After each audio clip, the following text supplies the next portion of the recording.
What is up, Bears fans? Thank you so much for joining another episode of the Bears Huddle podcast here on YouTube. Obviously, please smash that sub, ring that notification bell so you never miss out on any of the great free content as we bring you your UK take on our Chicago Bears. Yes, that's right. It's late night here in the UK. It's 11:15 at night when I'm recording this video here in the UK. It's dark outside. It's raining. Typical UK weather, you may say. But we're going to talk about please make it stop. Please make all this draft speculation stop. Thank goodness that this week it will finally all come to an end, and we'll know who the Chicago Bears will be taking at pick 10, if it is to be pick 10 in the draft. I mean, look, it's speculation is that the Bears could trade back, trade up, stand pat at 10. Who knows what Ryan Poles and Ben Johnson have planned for this draft. I mean, look, we've mocked it out. I don't know how many times. I don't know how many times I've done a mock on my phone. I don't know how many times when I've been walking the dog, I've been on the phone giving it the old trade back, trade pack. I don't know what to do with that one. So there we go. You know, look, better people than me will obviously, thank God, be doing this draft. I'm pretty sure that I would make a complete arse of it if I was doing it anyway. But, you know, we've all got our favourites at 10, haven't we? I mean, there's so many different views out there, so many different rumours and speculation and counter-speculation. You know, you're hearing some stories coming from some elements that, hey, it's going to be a skill player. It's going to be a running back. It's going to be a tight end. So, it's going to be Ashton Genty or Tyler Warren. But, you know, there's other stories going around about other tight ends. I mean, one of the other ones, I think it was Jacob Infante was on about it in an article, was saying that actually, you know what, the Bears might not go for Tyler Warren, that Ben Johnson may look for his Laporta for the Bears kind of player, and Colston Loveland is very much someone on the rise for the Bears, and Ben Johnson very much interested in Michigan tight end Colston Loveland.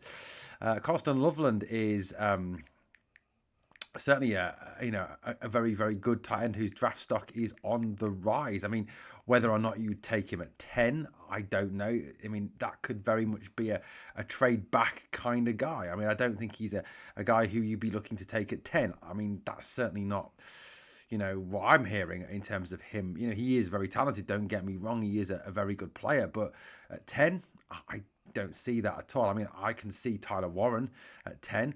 That certainly seems to be one that is definitely a goer in terms of him going at 10. But Colston Loveland, I don't get that on myself. I mean, Loveland, like I said, he's good. He's got some pretty impressive metrics in terms of him as a player. He ran a 4.770. He is 21 years old. He is 6'6", so he's a big old unit, coming to 4.7. So it'd be like getting hit by a freight train. Weighs 248 pounds, 10-inch hands, 32 and 3/4-inch arms. Like I said, a 4.740. Scored as 87.4 out of 100 by NFL Draft Buzz. 77% on his hands, 89% on his short receiving, 92% on his intermediate routes, 93% on a deep threat, 50% on the blocking. So again, not a great blocking guy. Draft Buzz and a few other places have him as a mid-first rounder. So again, would you really be wanting him at 10? Or is this a trade back kind of guy? So is this saying that the Bears could look to trade back, stack a few extra picks, and, take Loveland at sort of, 18, 19 maybe. He's rated as second in the tight end class behind Tyler Warren. He's rated as 24 overall on the big board, rated 79 out of 100 by ESPN, 91 out of 100 by 24/7 Sports. Comparable to Pat Freiermuth, to Tucker Kraft, and to Michael Meyer. A very talented player, don't get me wrong. And like I said, I think, if it is Colston Loveland that the Bears are thinking of taking, this is a real trade back kind of guy. There's been a few rumours surrounding the trade back kind of guy. People talking about Amari and Hampton, in the first round. He's a guy who, seems to be one that a lot of people are talking about as a potential first rounder, especially if Ashton Genty's gone. Like I said, the buzz does seem to be around taking someone who is a skill player with that initial pick. I mean, personally, I think there are other needs. I think there are more pressing needs on the D-line, on the O-line, on the edge. I know we've got Dio out of Dingbo, but, to play opposite Montez Sweat, but I still think, an edge like a Mikael Williams or even perhaps a Jalen Walker, who's kind of like the Micah Parsons, but without all the gobshite behaviour, is certainly someone the Bears could look at, although I do think that Jalen Walker will go to the Panthers at 8. Travion Henderson is another one who's kind of been talked up as well. He is very much been slated as a kind of second round guy. So, with Travion Henderson and Quinshon Judkins around in the second, maybe the Bears wait till the second round to take a running back, which frees the tight end slot up, or do they go O-line? If Armand Membu's there at 10, do they take Armand Membu? Or Kelvin Banks Jr. I mean, what is the gossip? I mean, look, we'll get to the linemen in a minute. I want to kind of try to address a few issues in a few different positions here. But in terms of the trade back option, I suppose that is one that is attractive in terms of adding extra picks to the 6, 7 7, isn't it? We've already got, stacking a few extra in that range from 32 to 70. People talk about the strength of this draft being in that 32, sort of that 33 to 70 kind of range. Finding players in the second and third rounds that that you can really top up with. Bears have obviously got 4 picks already there. So there's a good element there. But if we can perhaps, trade back, get an extra pick in sort of around the 40s, 50s, 60s maybe, and then obviously add an extra player in there who could really, come in and develop, or even come in as a starter. That's something that has been talked about. I suppose the only kind of thing with that one is that, do you look at who trades back? Who are the trader? Who wants to trade up? Especially with the gossip being very much around the players you can get at 15, 16, 17, 18 being very much of a muchness as the players you'd get obviously from 10 onwards. Because, this draft, although it is deep in lots of different areas, it's deep at running back, it's deep at tight end, it's deep on the offensive line, it's deep on the defensive line, it's deep at edge. I think there's a lot of talk that, because of that, there's a lot of depth there. It doesn't really matter from sort of 10 onwards, you're getting kind of very much of a muchness right down to 32. There's not a lot of what we call blue chip players there, is there? The Abdul Carrs, the Travis Hunters, the Cam Wards, Ashton Genties, the Tyler Warrens, Armand Membu's, those guys who are kind of very much, your guys who are going to go top 10, well, top 8, top 9 kind of picks. And, you could face a situation by the time the Bears come to pick at 10 that Membu's off the board, that Genty's off the board, that Tyler Warren's off the board. And obviously, the likes of Travis Hunter, Cam Ward, Abdul Carter will also all be off the board, Mason Graham as well. So you look at that, who could potentially want to trade up? Now, there's been talk of the Steelers possibly wanting to trade up, but, if they can't get their quarterback of the future, the Steelers are very much a quarterback needy organisation. You look at their quarterback situation at the moment, and they genuinely do not have a quarterback who is capable of starting next season. They've got no one. Complete mismanagement there in Pennsylvania. So they're a potential there to trade up. They're the most obvious candidates. That you kind of look at in that lower echelon. But then again, you never know. There could be somebody that, the Bills or the Chiefs, or, even looking beyond that down to sort of, around the Cowboys, that sort of element. Perhaps they're spying someone that they want and they may want to trade up for. So that could be something that could be potential. But I do think the potential for trading back is diminishing by the day and will diminish by the pick, depending on who is there. I don't honestly see the Bears trading up. I think John Spytek of the Raiders did try a little bit of mind games around that one the other day by saying that, they're very much into running backs in the first round, basically alluding to the fact they want to take Genty, almost daring the Bears or someone else who likes Genty or likes someone else to trade up above them into the top 4. I can't see the Bears packaging, what you'd need to get up there. I think you'd need to obviously swap first rounders, perhaps give up your second rounder, perhaps give up something else for next year. I genuinely don't see the Bears doing that. I think they want to build through the draft. They want to build and bring in a young core to this team. I don't see them giving up a lot of draft capital. So I don't see the Bears trading up in this draft. I really don't. So you're perhaps looking at them standing pat at 10. So then who do you go for? Like I said, I think Colston Loveland is not really your top 10 guy, is he? Or is he not? I don't know. It's a difficult situation. Personal opinion is you look at someone more around, those line areas. For me, you look at the likes of, if they drop, and this is the big if they drop, Armand Membu. Membu, I think, is a fantastic guy who can come in, play left tackle, or he could play right tackle, and you could shift Darnell right to left tackle. Braxton Jones obviously is out injured. Looks like he'll miss the start of the season, or if he's fit enough to play at the start of the season, will not be up to speed yet after having missed a lot of training camp. So I think, there is an element of that there. Membu is, for me, the best O-lineman in this draft, and people keep talking about Kelvin Banks Jr. Calvin Banks Jr. for me is dodgy. He has bad hand placement. His hands are not aggressive enough. He has bull rush issues. He is very easily bull rushed and knocked over, knocked off. He's not a guy I would consider as a top 10 lineman, as a guy who you would take above above someone like an Armin Membu. For me, you look at that O-line class, and yes, it is a very, very, very deep O-line class, certainly.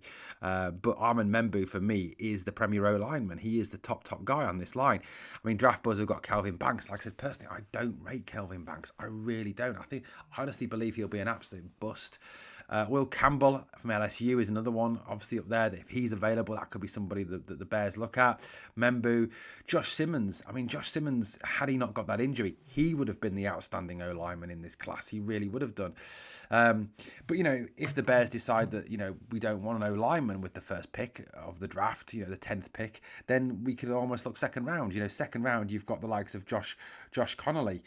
He's a defensive tackle out of Oregon. He is a very talented guy. I've seen him go in the 30s and 40s in a number of mock drafts, so he could well be someone the Bears look at in the second round if it is they want to take a tackle, therefore freeing us up to go after a defensive lineman or an edge. And the D line is so deep in this draft. It really, really is.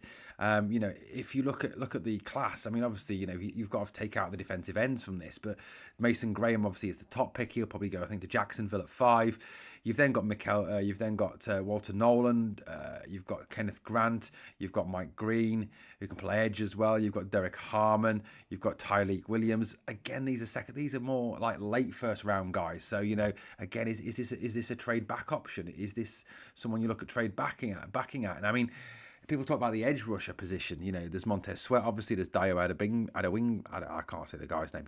Dio. Let's just call him Dio from now on. I mean, look, the top edge rusher in the class is Abdul Carter. He will be gone, I think, to the Giants at 3, or maybe even the Browns at 2. You then look beyond him. You've got Shamar Stewart, Mikael Williams, James Pierce Jr., Mike Green has been first round guys. I think beyond that, Princely Amalian, Landon Jackson, Nick Skirton, JP Tuamalo, Josiah Stewart, Donovan Azaraku, Braden Swinson, all very good people who you could take second or third. Some of those slipping into the third are very good defensive ends, are very good rushers. Edge rushers, again, would really add. Now, if it is that the Bears want to add a third piece to this and see Dio and Montez has been the starting two going forward, it could be that they look second round again and it's a JT Tuamalo, it's a Josiah Stewart, it's a Nick Skirton, it's a Princely Amalian, someone like that in the second round. First round guys, I mean, Mikael Williams for me is that top guy. I mean, I've seen a lot of people talk about Shamar Stewart. Shamar Stewart is someone who would fit a Dennis Allen way of playing. He's a big, strong, physical guy. He's lightning quick, but his production is dreadful. I mean, I'd be honest with you guys. If it came down to it and you hear with the 10th pick in the NFL draft, the Chicago Bears draft Shamar Stewart, defensive end, edge rusher out of Texas A&M, I would be absolutely devastated. I genuinely would. I do not rate this lad. I think he is going to be an absolute bust in the NFL. If his production is poor at college level, stepping up to the next level, to the NFL, where it is tougher, it is harder, is he going to have the numbers? I would say he doesn't. So for me, Shamar Stewart is someone I would avoid with an absolute barge pole.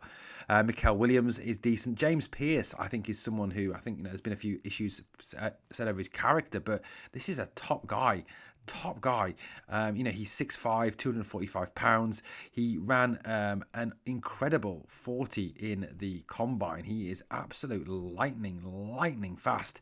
He ran a 4.47 40. He's a real speed rusher, and his numbers are very good indeed. 7 in his final year with Tennessee, 7.5 sacks. 1 fumble forced, 38 tackles, 23 solo tackles. He's, like I said, 6'5", 245. He's a junior, an edge guy. He's a quality player. I mean, 10-inch hands, 32 and 3/4 inch arms, 81-inch span, 4.47 40 or 1.58 10, 31-inch vertical, 123-inch broad. Top guy, tackling 73%. His pass rush, 100% rated by NFL Draft Buzz. Run defense, 93%.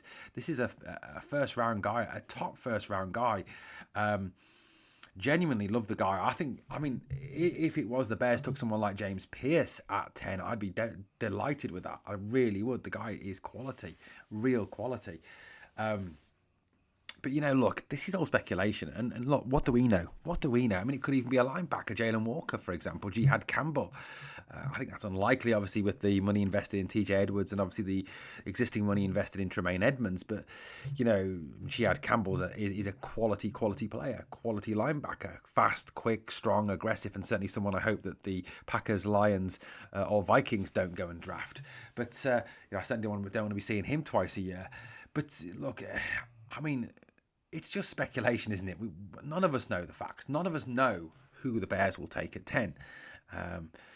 Personally, I do think, there is something to this skill position rumor that is going around. There is something to this whole, kind of, it's going to be a running back or it's going to be a tight end. I think, given the fact that we've got an offensively minded head coach, we've got, or even our defensive coordinator, for instance, calling Tyler Warren an impossibility to scheme against, a nightmare to scheme for. It is increasing the gossip around going for someone like a Warren, like a Loveland, like a Genty if he drops at 10. But, a lot does depend on who is available and what is available at that 10th pick. I think the Bears may, like I said, I think there may even be an attempt to trade back. If we get to a situation where we're coming into like the 9th pick and it's New Orleans about to pick and Genty's gone, Warren's gone, Membu's gone, Mason Graham's gone, you could actually have a situation, I honestly believe, where Ryan Poles will be picking up the phone and trying to do business with those teams below him. A real kind of way to stack a few picks, add a few players. And I think, given, like I said, the strength in depth at a number of positions that the Bears need to address, D-line, edge, O-line, linebacker, safety. I mean, safety is another area that the Bears need to address. I don't think that they would take a safety in the first round at 10. I mean, obviously Nick Emenwari would then be your top guy there. I think, given the talent later on in the draft, around the second and third round, the Xavier Watts, the Winstons, the Castros of this world, I think you've got a lot of talent there can be taken. I mean, Winston and Castro, I think, will be around in the third round of this draft. So, look, it's so hard to predict, and like I said, just please make it stop. Please make it stop. I think there's a lot of truth in, like I said, in the skill position rumor. Personally, I do think there are a whole lot more needs on this team. I think, personally speaking, like I said, edge, O-line, D-line. I mean, especially with the O-line, Ryan Poles has started the project. He's basically gone 4 out of 5. He's addressed. We've got a top centre in Drew Dahlman. We've got Jonah Jackson. We've got Joe Tooney. We've got Darnell Wright, who I think will come good this season under the new O-line coach, Dan Rauscher. Braxton Jones is your worry. He is your concern. Is he a guy who can hold that left tackle position down for the long term? Is he someone who can be relied upon to come back from this injury and improve to the level that he needs to be that left tackle of the future? I have my doubts. And therefore, then you're looking at a Will Campbell. You're looking at an Armand Membu if they're available. D-line, I think, again, you've got good talent on that D-line, don't get me wrong. And there's talks, about people moving to edge rusher as well, from the Bears this year. Gervin Dexter, for example, Tyler Booker, perhaps becoming edge rushers and supplementing Dio and Montez Sweat, therefore perhaps taking away the need to have that extra edge rusher. Look, like I said, it is an absolute minefield this year, an absolute nightmare. I think, going into the draft last year, it was so obvious, wasn't it, that Caleb Williams would be the first pick. I think there was a lot of talk that we'd definitely take a wide receiver with the 9th pick, whether that was going to be Rome Odunze or whoever. I don't know. It could have been Marvin Harrison. It could have been Malik Neighbours. I think we did right taking Rome Odunze, as Antoine Randall said the other day. This guy is a top talent. For him, the wide receiver won in last year's draft. So I think last year was a whole lot clearer. This year is so clouded. It really is, and it is so confusing as to what the Bears will do. It is genuinely confusing. I'd love to know your thoughts. Let me know your thoughts in the comments. Who would you take with the 10th pick? Or would you not stand pat at 10? Would you want to trade back? Would you want to trade up? Let me know. I mean, my personal opinion is that if we could trade back, perhaps get an extra couple of picks, then draft someone like for me, a Colston Loveland or a Michael Williams or someone like that with a pick in the lower teens. I think that would be a good piece of business. I really do. And if you could stack a few picks between the 33 to 70 range to take in then a few extras, if you were to go for, say, someone like, let's say, for instance, we take, I don't know, let's say this rumor about the skill player is true.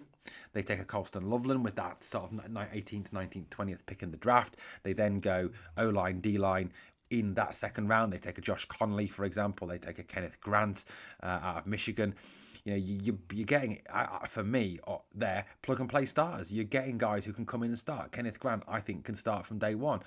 Josh Connolly, I think, is someone who can obviously come in and develop and eventually start. I don't think he's a plug and play guy straight away, but he's someone who certainly I think could come in and be developed into the left tackle of the future. There's potential there at all those positions. There really genuinely is. Who they go for, like I said, it is just up in arms, isn't it? Who knows? I'm going to obviously officially release my own mock draft, my final mock draft Monday morning. A little sneaky preview. I have done my mock draft. I did take Tyler Warren with the 10th pick and Donovan Ezaraku with the 39th, the edge rusher. I then took Josh Connolly and TJ Sanders to address the line and edge issues there. I like that draft. I'll release the whole one in the morning, so obviously look out for that. Well, guys, let me know your predictions. Let me know how you're feeling ahead of draft day. Personally, excited. Can't wait for Thursday to come. Can't wait to see who is announced with that 10th pick, if it is the 10th pick that the Bears pick at. Can't wait, guys. Absolutely can't wait. Buzzing for the 24th. Thank you for watching the Bears Huddle podcast. As always, on the way out, please do me some favors. Sub, comment, share, like, ring the bell. Do all that fantastic stuff for me. And let's bear down, guys.